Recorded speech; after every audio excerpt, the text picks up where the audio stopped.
कैसी लगी देवरानी? लड़की वालों को लड़के के परिवार को सोना चांदी देते तो आपने जरूर देखा होगा, पर सोनिया के परिवार वाले गौतम के परिवार के लिए इतना बड़ा गिफ्ट लेकर आए थे जिसकी साइज देखकर ही बुफे में लगे खाने को छोड़कर सभी का ध्यान उस गिफ्ट पर ही था कि कब वो गिफ्ट खुले और सब देख सके कि ऐसा क्या दे रहे हैं लड़की वाले। और सारी रस्में पूरी होने के बाद वो वक्त आ ही जाता है। आप लोगों को तो हमने जो हमारी हैसियत का था वो दे ही दिया।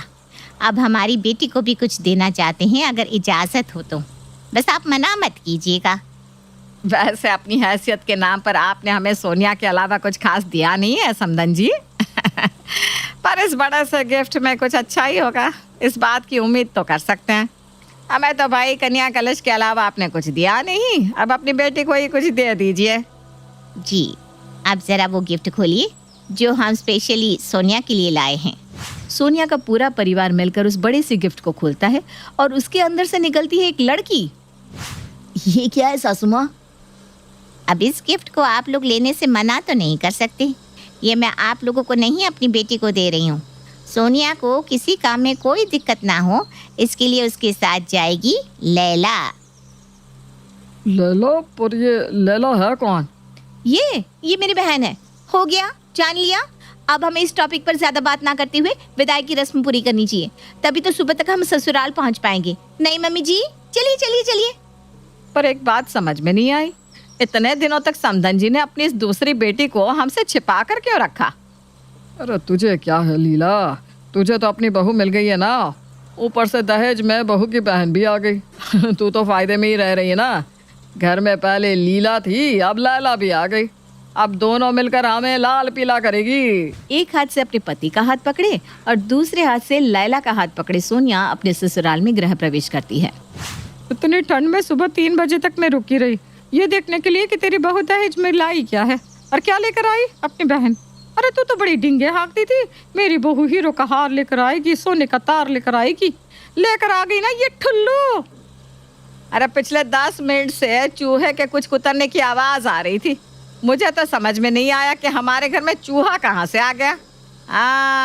अभी भीड़ में ना तेरा चेहरा दिखा तो समझ में आया कि ये तो तेरे बोलने की आवाज है। मेरा मुंह तो बंद कर लेगी लीला, अभी तो बस यहाँ मैं हूँ। सुबह मुंह दिखाए के वक्त देखती हूँ कितनों का मुंह बंद करती है तू। थू थू होगी तेरी, थू थू। किसी तरह गृह प्रवेश की रस्म पूरी हो जाती है और अगली सुबह सूरज उगते ही मोहल्ले की औरतें एक एक कर लीला के घर पहुंचना शुरू कर देती हैं। क्या लाई है तेरी बहू लीला? सुना है इतना बड़ा गिफ्ट दिया है लड़की वालों ने कि आंखें ही चौंधिया जाए। क्या था गिफ्ट में? हाँ, जैसे कि तुझे बता ही देगी लीला। अरे कैश निकला होगा गिफ्ट में, धर गुल्लक में करके बैठी है मैडम। चेहरे की चमक देख कर नहीं पता चल रहा क्या? वैसे ये लड़की कौन है लीला? तेरे यहाँ तो पहली बार देख रही हूँ इसे। ये बहू की छोटी बहन है, बहू के साथ उसके काम में मदद करने आई है। जा बेटा, सभी के लिए नाश्ता लेकर आ जा। लीला के बोलने की देर थी कि लैला फौरन रसोई में जाकर खीर, पूरी, आलू की सब्जी, साथ में चिप्स और पापड़ भी सभी मेहमानों के लिए बनाकर परोस कर ले आती है। अरे वाह, बहू की छोटी बहन तो बड़ी फुर्तीली है। जरा खाकर भी तो देखिए कैसा खाना बनाया है इसने। लैला के हाथ का बना खाना खाते ही सभी के मुंह से वाह वाह निकल जाता है। अरे वाह लैला, खाना तो जबरदस्त था। बहू की छोटी बहन इतना स्वादिष्ट खाना बनाती है तो बहू तो और अच्छा खाना बनाएगी। एक काम कर बहू, तू भी अपनी पहली रसोई की रस्म अभी ही कर दे, इसी बहाने हम भी चख लेंगे तेरे हाथ का खाना। अब मजबूरन ना चाहते हुए भी सोनिया को किचन में जाना पड़ता है, पर सोनिया को कुछ बनाना तो आता नहीं था। वो किचन में जाकर बस खड़ी हो जाती है। अब क्या करूं मैं? तभी सोनिया की नज़र वहाँ पड़े बर्तनों पर पड़ती है। वो क्या देखती है कि लैला ने उसकी मदद करने के लिए आधे से ज़्यादा काम पहले ही कर दिया था, पर वो ये समझ नहीं पाती कि लैला ने खाना तो बना लिया है पर उसे थोड़ा कच्चा छोड़ा है, ताकि जब सोनिया के खाना परोसने की बारी आए तो वो खाना ज़रा पका ले। पर सोनिया को तो इतनी भी नॉलेज नहीं थी और वही आधी पकी रोटियां और आधी पकी सब्जियां लेकर वो बाहर सभी को सर्व कर देती है। तेरी बहन एक्सप्रेस ट्रेन तो तू तो एरोप्लेन निकली। मान गए समधन जी को, दोनों को एक नंबर का ट्रेन किया है। चल बहू, अब जल्दी जल्दी पहली रसोई की रस्म करते हैं। और सोनिया के परोसे हुए खाने को जैसे ही सब मुंह लगाते हैं, ओथ, ये तो आधा कच्चा है। इतनी भी क्या जल्दी थी बहू? रोटी जब बेली ही थी तो सेक भी लेती। ये तो लग रहा है रोटी बेलकर सीधा प्लेट में रख कर ले आई। सारा का सारा मूड खराब हो गया। और नाराज होकर वहां आई हुई सारी औरतें चली जाती है। अब मैं तो बेकार में ही लैला पर नाराज हो रही थी। तुझसे ज्यादा गुणवान तो ये है, कितना अच्छा खाना बनाती है। इसीलिए तो इसे अपने साथ लेकर आई हूँ मम्मी जी। मम्मी, मम्मी मेरी शर्ट नहीं मिल रही, ढूंढो ना, मुझे ऑफिस के लिए लेट हो रहा है। मेरी तरफ मत देखिएगा, मुझे तो आए यहाँ बस एक दिन हुआ है मम्मी जी। मुझे कैसे पता होगा कि देवर जी अपनी शर्ट कहाँ रखते हैं। कि तभी हवा की तेजी से लैला दिलीप के कमरे में जाती है और अपने हाथ में शर्ट लेकर बाहर आती है। ये तो वही शर्ट है मम्मी। क्या भाभी, आप मेरी भाभी होकर भी मेरी मदद नहीं कर पाई, और आपकी बहन मेरे काम आ गई। मानना पड़ेगा लैला तुम्हें।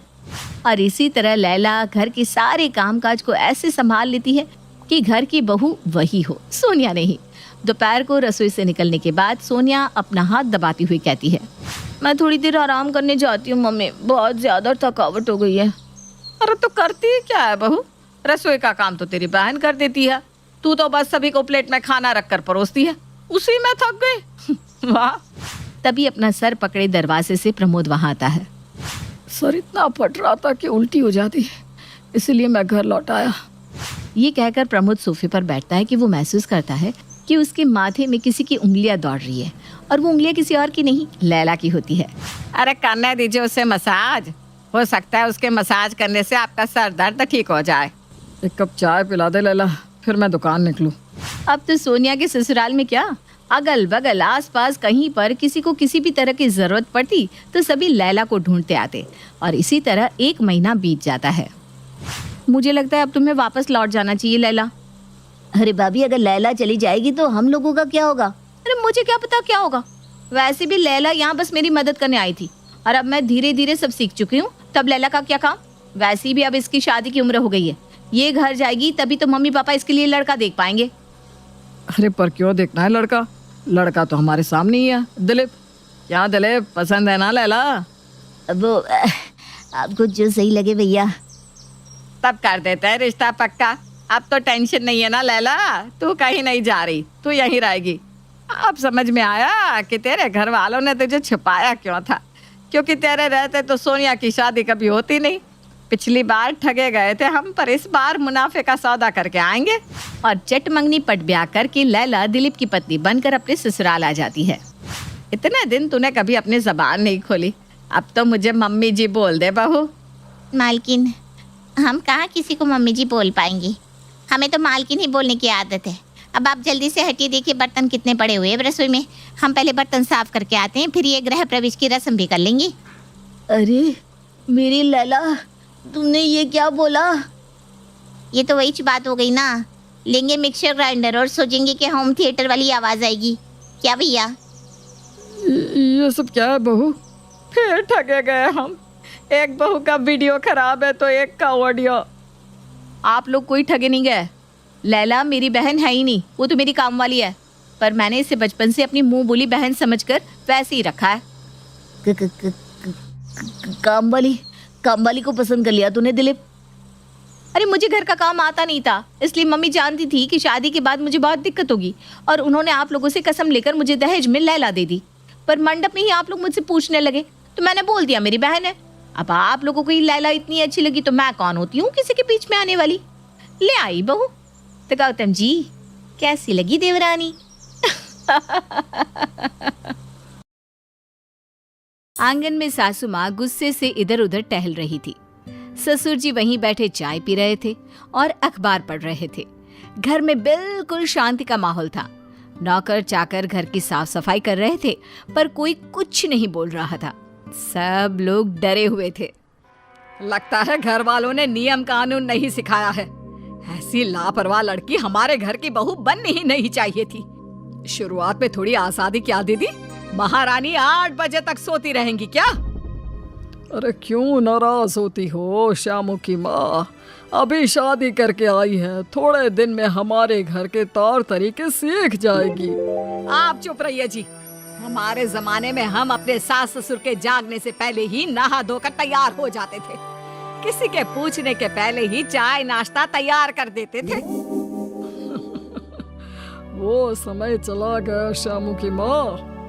अरे क्या खाक समय चला गया? परंपरा निभाने का कोई समय और जमाना नहीं होता है जी। हाँ, पर तुम्हारा पारा जरूर चढ़ा हुआ है और तुम परंपरा कर रही हो। इतना सुनते ही ससुर जी के साथ साथ नौकर भी खी करने लगे। सास ने सबको आंखें तरेर कर देखा। फिर अरे श्यामू, तेरी बीवी को बोल के धूप माथे पर चढ़ गई है। आज महारानी जागेंगी या एक दो नौकरानी भिजवा दूं उसके कमरे में? अब भला तुम ऐसे ही श्यामू को पुकार रही हो। वो तो सुबह सवेरे ही खेत पर चला गया, तब तक तो तुम भी नहीं जागी थी। हाँ ठीक है, मेरी तो उम्र हो गई है, पर मैंने भी सुबह 5 बजे जाकर सारे काम किए हैं। आज 35 साल हो गए मुझे इस घर को संभालते हुए। हाँ श्यामू की माँ, मैं तो आज भी अपनी माँ का शुक्रगुजार हूँ जो तुम जैसी धर्म पत्नी मेरे नसीब में आई, वरना इस घर की दशा क्या हो जाती। आज भी दोस्तों के बीच में अपनी मूंछों को ताव देना नहीं भूलता। हाँ आप भी ना। बस ऐसी मुस्कान पे आज भी हम फिदा हैं। पर आपने बातों में मुद्दे की बात को तो भुलाई ही थी। इस घर को नरक बनने में ज्यादा दिन नहीं लगेंगे। जहाँ समय की कदर नहीं होती वहाँ लक्ष्मी भी नहीं आती है। आने दो आज शामू को, तब मैं खबर लेती हूँ। माँ जी, बहू रानी के कमरे की सफाई कब करूं? देख, मेरा सर मत खा तू सुबह सुबह। एक तो महारानी जागी नहीं है, यहाँ नाश्ता नहीं बन रहा और तुझे पड़ी है सफाई करने की। तभी बहू सलवार सूट पहन के आंगन में आती है जहाँ सास और ससुर बैठे हुए थे। माँ जी, नीचे इतना शोर हो रहा था, क्या हुआ? कहीं भूकंप आ गया है क्या? हाँ बहू, भूकंप नहीं, ज्वालामुखी फटा है। ये समय है आने का? इतनी देर तक सोने की प्रथा नहीं है हमारे घर में। हम अपने जमाने में सुबह सबसे पहले जागकर घर के काम में लग जाते थे। वो माँ जी, रात को ये देर से आए थे तो सोने में थोड़ी देर हो गई। एक तो महारानी इतनी देर तक सोती है, ऊपर से सफाई में नई नई कहानी बनाती है। नहीं माँ जी, मैं झूठ नहीं बोल रही हूँ। अब तुम ये बताओ कि नाश्ता बनाने में कितने घंटे लगाओगी? अभी तक रामू ने तुम्हारे कमरे की सफाई नहीं की। इस घर में नाश्ता कब बनेगा, खाना कब बनेगा? सुबह से मेरा बीपी बढ़ा हुआ है, किसी ने चाय पानी तक नहीं पूछा है। माँ जी, नाश्ता तो 5 मिनट में तैयार हो जाएगा। आप लोग आइए ना, खाने बैठिए। क्यों रे, तेरे मायके वालों ने जादू की छड़ी दी है क्या, जो तू घुमाएगी और नाश्ता बन जाएगा? माँ जी, आप भी कितना मजाक करती हैं। बेशर्म लड़की, हंसती है। अरे मैं मजाक कर रही हूँ क्या तेरे साथ? नाश्ते का पूछ रही हूँ और तू कह रही है कि 5 मिनट में बना देगी। ऐसा कौन सा जादू जानती है तू? माँ जी, नाश्ते में आज आप लोगों के लिए ओट्स और दूध है। कल आप और पिताजी कह रहे थे ना कि ज्यादा तेल मसाले खाने से गले में जलन हो रही है, गैस की भी दिक्कत हो रही है। हाँ, दिक्कत तो होती है आजकल। तो तू क्या हमें ओट्स ऐसा कुछ भी खिलाएगी? अरे श्यामू की माँ, कम से कम उसे पूरी बात तो बोलने दो। अच्छा ठीक है, बता क्या है नाश्ते में? माँ जी, ओट्स जो गेहूं के दाने से बना होता है। गरम दूध में थोड़ा सा ओट्स और मध या चीनी मिलाकर खाने से बहुत ताकत मिलती है और तेल मसाले के खाने से होने वाली दिक्कत भी नहीं होती। मेरी समझ से तो ये सब परे है। ये क्या बोल रही है जी? हमें तो नाश्ते में पराठे, पूरी, छोले, लस्सी, बढ़िया व्यंजन खाने की आदत है। ये सब मुझसे नहीं खाया जाएगा। अरे भगवान, चलो आज खा कर देखते हैं। गेहूं के दाने ही तो है, अब खाने चले क्या? बहू ने खाने वाली टेबल पर 2 कटोरी में दूध और ओट्स निकाल कर रख दिए। सास ने देखते ही मुंह बनाना शुरू कर दिया। फिर 1-2 चम्मच खाकर बोली, खाने में तो ठीक ही लग रहा है, पर गर्मा गर्म आलू के पराठों वाली बात कहाँ इसमें। माँ जी, मैं हर इतवार आपके मनपसंद व्यंजन बना दिया करूंगी, पर आप लोगों की सेहत को देखते हुए मैं ज्यादा से ज्यादा प्रोटीन वाला खाना खिलाऊंगी। ये बहुत अच्छा सोचा है बहू तुमने। अब इस उम्र में ऐसा खाना ही चाहिए जो सेहत के लिए अच्छा हो और बाकी समस्याओं से भी दूर रह सके। जी पिताजी, मैंने आप लोगों के लिए एक रूटीन भी बनाया है। बड़ी आई हम पर हुकूमत चलाने वाली। एक तो लड़कियों की तरह सलवार सूट पहनकर देर से आती है, ऊपर से हमारे कामकाज का भी ठेका लेगी है। हम तो अपने ससुर के सामने साड़ी पहनकर जाया करते थे। माँ जी, कपड़े तो सलवार सूट भी है और साड़ी भी है। आपकी तरह मुझे अभी आदत नहीं हुई ना साड़ी पहनकर घर का काम करने की, इसलिए मैंने सूट पहन लिया। सुबह मैंने आपके बेटे को नाश्ता दिया और फिर योगा करने लगी, इसलिए आने में देर हो गई। देखो श्यामू की माँ, मुझे अपनी बहू में तुम्हारी झलक ही दिख रही है। बस फर्क है तो सोच और जमाने का। क्या कहना चाहते हैं जी आप कि मेरी सोच खराब है? नहीं नहीं माँ जी, आपकी सोच बहुत अच्छी है कि सुबह समय पर जागना चाहिए, घर का काम करना चाहिए। मैंने बचपन से वही किया है माँ जी। मैं ना कहती थी बहू आने से इज्जत कम हो जाएगी। बहू, तुम श्यामू की माँ की बातों का बुरा मत मानो। उसका बात करने का तरीका ही ऐसा है, पर दिल से बड़ी सच्ची है तुम्हारी सास। क्या जी आप भी। माँ जी, कल से सुबह आप दोनों टहलने चले जाया करिएगा। इधर मैं भी योगा करके घर का सारा काम संभाल लूंगी। और माँ जी, दोपहर में खाने की थोड़ी देर पहले हम लोग थोड़ा फल खाएंगे ताकि हमारे चेहरे की चमक बनी रहे। आप तो इतनी सुंदर हैं, आपके चेहरे पर और चमक आ जाएगी। लो, इसका मतलब नए जमाने में अब खाना भी नसीब नहीं होगा। माँ जी, ऐसी बात नहीं है। खाने में मैं दाल, चावल, साग, सलाद और गोभी बना रही हूँ। साथ में थोड़ा रायता भी होगा। वाह बहू वाह, मुझे लगा अब तो खाना मिलेगा नहीं, पर तुम्हें इतने सारे खाने का नाम लिया कि मेरे मुंह में तो अभी से पानी आ गया।